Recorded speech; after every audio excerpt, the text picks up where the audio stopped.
안녕하세요. 자폐에 관한 이야기입니다. 오늘은 형제 자매에 관한 얘기를 좀 해보려고 그래요. 많은 자폐 아이를 갖고 계신 분들이 첫째 아이가 자폐 아이면 많이들 안 가지세요. 두려움이 있죠. 사실 자폐 아이 한 명을 키운다는 것도 굉장히 어려운 일인데, 근데 또 두 번째는 하이 리스크잖아요. 이제 가능성이 높아지니까 많이들 안 가지시는데, 그럼에도 불구하고 둘째 혹은 셋째까지 혹은 넷째까지 낳으시는 분들도 계세요. 그리고 저희 집처럼 큰애를 낳았는데 장애가 없었던 아이, 그래서 둘째를 낳았는데 장애가 생겼던 집, 저희가 그렇습니다. 그러면 항상 부모님들 고민하시는 게 그거예요. 언제쯤 주변에 알려야 하는가. 아직 한국이라는 사회가, 그거 혹은 미국 안에 살아도 코리안 커뮤니티라는 곳이 아직 장애에 대한, 이게 참 신기한데요. 미국에 살아도 장애에 대한 인식이 정서적으로 잘 받아들여지지 않는 것 같아요. 근데 어쨌든 그런데 주변은 또 주변이고 또 가족도 가족인데, 그 장애 아이와 같이 평생을 혹은 굉장히 오랫동안 친하게 지내야 될 아이, 바로 형제자매죠. 형제자매들이 나중에는 부모님이 이 세상에 없을 때 가장 든든한 백이 될 것이고 굉장한 서포터가 될 건데, 그 서포터가 되기 위한 과정 중에 뭐가 있냐면, 이 아이에게, 장애가 없는 아이에게 장애를 가진 형제자매에 대해서 언제 알려줄 것인가가 굉장히 저는 중요하다고 보고, 근데 그렇다면 그 시기는 언제인가입니다. 이게 사실 가정마다 틀리고 부모님의 철학, 그들이 갖고 있는 치료 방향에 따라서 조금 달라질 수 있는 부분이긴 해요. 사실 마일드 언저리에 있어서 소셜, 사회적 관계 기술만 조금 부족한 친구들이라면 말을 안 하려고 하시는 게 대부분인 것 같아요. 주변에 보니까 그런 것 같아요. 그런데 그렇다 할지라도 얘기를 해줘야 도움을 받지 않을까 생각합니다. 저의 지극히 개인적인 생각입니다. 이유는 이렇습니다. 외부에서 어떤 어려움이 생겼을 때, 그 자폐 아이가 스스로의 스트레스, 그 다음에 그 상황을 견뎌내지 못할 때, 형제라도 옆에서 보고 있다면 그 상황을 같이 헤쳐나갈 수 있다라고 생각합니다. 그렇기 때문에 그 같은 형제 자매 비장애 아이에게 네 동생은, 네 오빠는, 그리고 형은, 누나는, 혹은 네 동생은, 여동생은, 남동생은 이런 어려움이 있다라고 알려주는 게 가장 좋은 방법이라고 생각을 해요. 그래야 아픈 아이가 아프지 않은 아이를 좀 의지할 수도 있고, 혹 의지하지 않더라도 아프지 않은 아이가 아픈 아이를 그러니까 뒤를 봐줄 수 있는 그런 이제 상황이 되기 때문에 그렇습니다. 그러면 아까도 이제 하려고 합니다. 언제 알려주는 게 좋으냐? 저는 빠를수록 좋다입니다. 근데 빠를수록 좋다인데, 그럼 언제가 빠른 것이냐? 얼리 인터벤션, 만약에 오빠나 형, 누나, 언니, 위가 안 아픈 아이라면, 이 아이가, 이 갭이 있을 수 있어요. 형제들은 에이지 갭이 있을 수 있어요. 저희 집 같은 경우는 exactly 2 years apart입니다. 2년에서 이틀 모자른 딱 2year apart인데, 그렇지 않은 집들은 어떤 가정은 3년에 걸쳐서 과정이 있을 수도 있고, 어떤 가정은 4년, 어떤 가정은 10년이 될 수도 있어요. 그렇다면 큰애가 안 아픈 아이라면 조금 더 쉽습니다. 왜냐하면 이미 몇 년을 더 살았기 때문에. 즉, 저희 아이가 2살 때 2살이 채 안 돼서 18months 진단을 받을 때쯤 저희 아이는 이미 3살이 지났잖아요.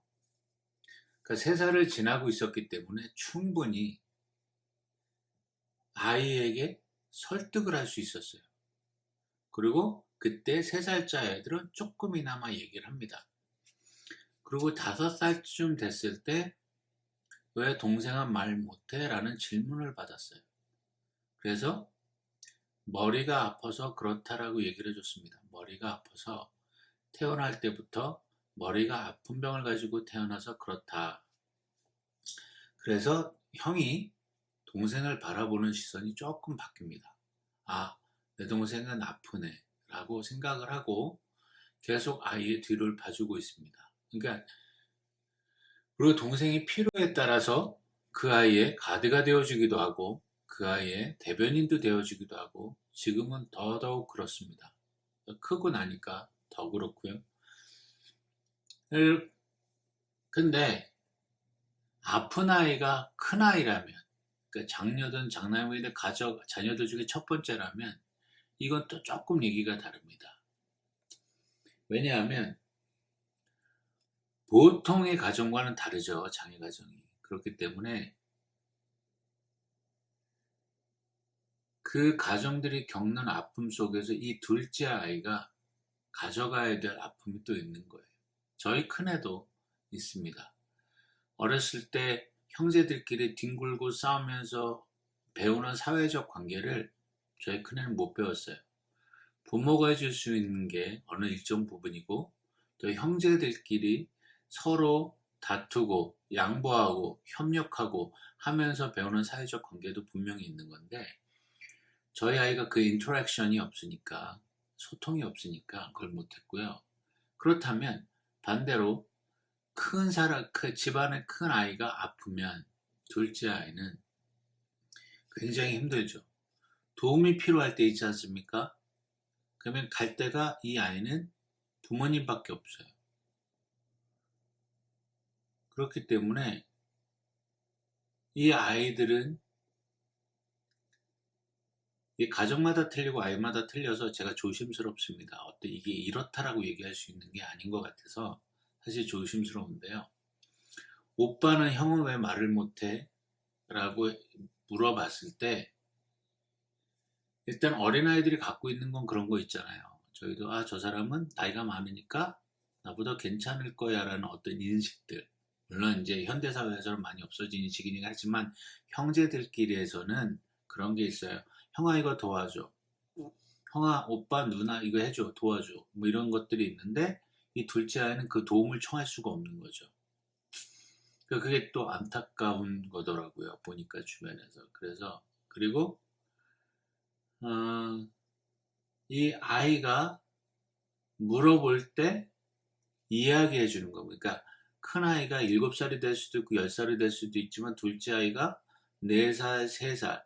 즉 어떤 사회적 인지가 가능하고 그러한 질문이 왔을 때 설명을 해주는 게 좋으면 아이의 언어로. 그리고 저희는 아이가 좀 큰 다음에 초등학교 가고 이제 그럴 때부터 이제 어티즘이라는 거를 알려줬어요. 어티즘이 뭔가 대해서 알려줬습니다. 이건 창피한 것도 아니고 부끄러워할 일도 아니고 네가 어디 학교나 어디 교회나 어떤 단체 생활할 때 동생이랑 같이 있다면 좀 도와주어야 하는 부분도 있다라고 얘기를 해주기 시작했어요. 그래서 저희 아이는 교회 같이 다닐 때 지금은 이제 좀 따로 다니는데 항상 동생을 룩아웃 하느라고 바빴습니다. 같은 그러니까 초등학교 부서에 있을 때와 중고등부에 있을 때 그럴 때 또 형이 동생을 교회나 어떤 퍼블릭 플리스에서 항상 왓치아웃하는 그런 역할을 했었어요. 물론 부모도 하지만 또 동생과 형의 관계가 또 다르더라고요. 어쨌든 그런데 동생이 비장애고 큰애가 아픈 경우라면 동생이 봐줘야 되는 그것은 조금 다르더라고요. 아무래도 그 동생이 여동생이면 조금 더 괜찮은데 또 남자면 남동생의 경우 또 다르고, 그러니까 그게 어떤 그 창조적인 어떤 관계에서 그런 건지는 모르겠습니다. 어떤 신이 만들어 놓은 창조의 질서에 의해서 남자, 여자 혹은 장자와 차남 뭐 이런 거의 관계에서 그런 건지, 어쨌든 이 아이들이 갖는 그 책임의식이 굉장히 커요. 그 비장애 아이들이 장애를 가진 형제를 갖고 있는 책임의식들이 경우는 좀 다르지만, 이게 사춘기 때는 조금 달라요. 사춘기 때는. 그런데 사춘기가 좀 지나면 그거를 바라보는 시야나 이런 것들이 달라지더라고요. 물론 오늘 제 영상에 이의를 제기하실 분도 있다고 생각을 해요. 근데 지극히 제 개인적인 이야기이기 때문에 그렇습니다. 다를 수 있어요. 그 달라야 정상이라고 생각합니다. 동감하시는 분도 계실 테고, 달라야 그 의견이나 생각이 다르다는 게 정상이라고 생각합니다. 그냥 이렇게 생각하는 사람도 있구나라고 생각해 주시는 게 좋을 것 같아요. 어쨌든 그 아이가 사회적, 지식적인 어떤 인지가 가능할 때 알려주라. 그래야 아이들도, 비장애 아이들도 장애 형제를 위한 어떤 심리적, 정신적 프리페어를 준비를 한다라는 얘기를 하고 싶었던 겁니다, 사실.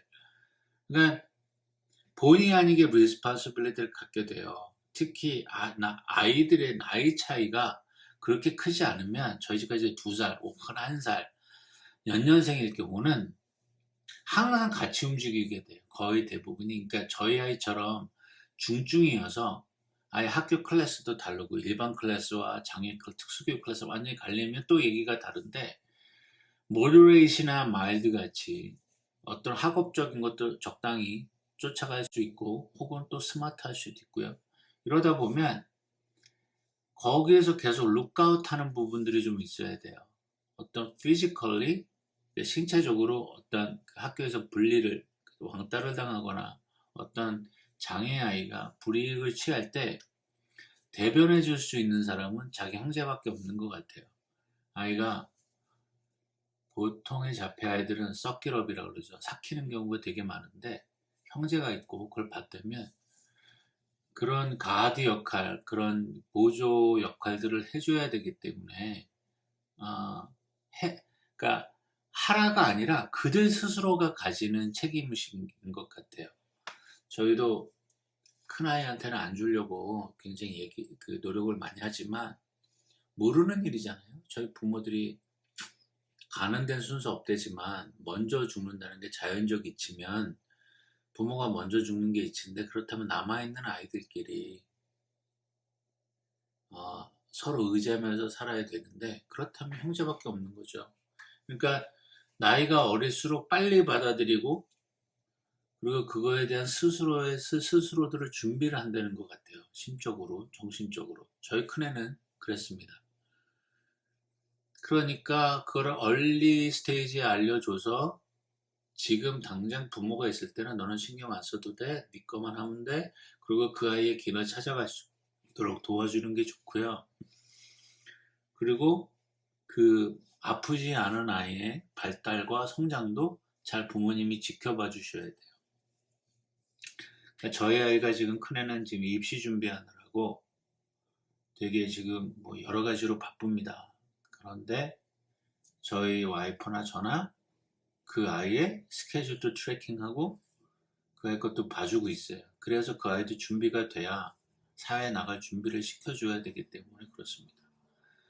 그러니까 만약 아이가 아픈 거를 자꾸 안 가르치고 뒤로 밀어주고, 이 아이는 컨퓨즈하고 커서 스스로 알게 되면, 그때는 뭐 그때도 늦지 않을 수도 있지만, 이미 어렸을 때부터 형제에 대한 그것을 강력하게 사랑과 의지로 지켜갈 수 있는 것과 늦게 만드는 거는 좀 차이가 있다고 봐요.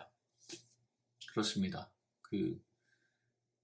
여러분들께서 어떻게 생각하시든지, 그리고 저는 하나밖에 없는 자녀들이 장애가 있다면, 그럼에도 불구하고 저는 부모들이 젊다면 권장하고 싶습니다. 꼭 하나 더 낳으시라고.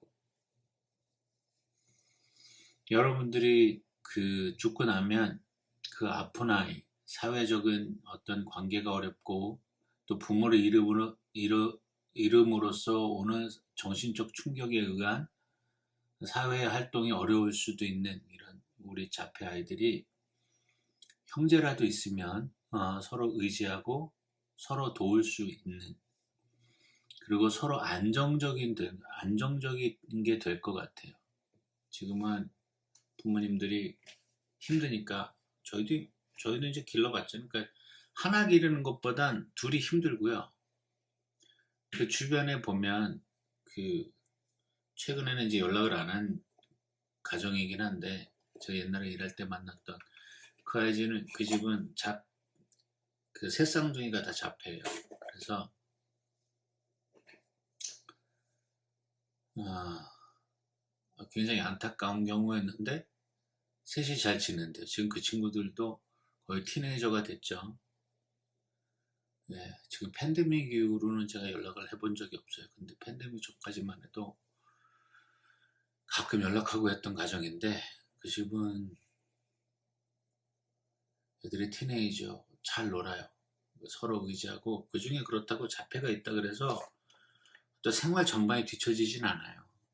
어떤 아이는 어떤 조금 뒤처지는 부분도 있고, 어떤 아이는 또 학업적으로 어떤 전치 언어 특별한 탤런트들이 있기 때문에 그거에 집중하고 살고 그러더라고요. 그러니까 그 형제를 두는 것이 꼭 의무는 아니지만 남아있을 아이를 위해서 그 부모가 떠난 후회를 대비한다면 참 좋은 방안인 것 같아요.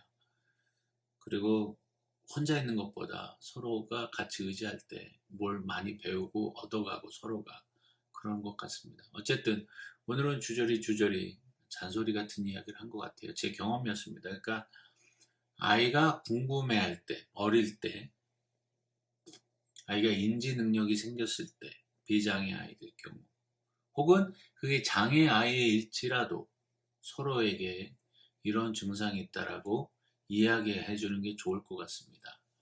그 언젠가 TV에서 보는데, 한국 TV였던 것 같아요. 큰형들, 20살이 넘는데 아이 지능 지수는 2살. 근데 그걸 추적해서 다큐멘터리 나온 걸 본 적이 있습니다.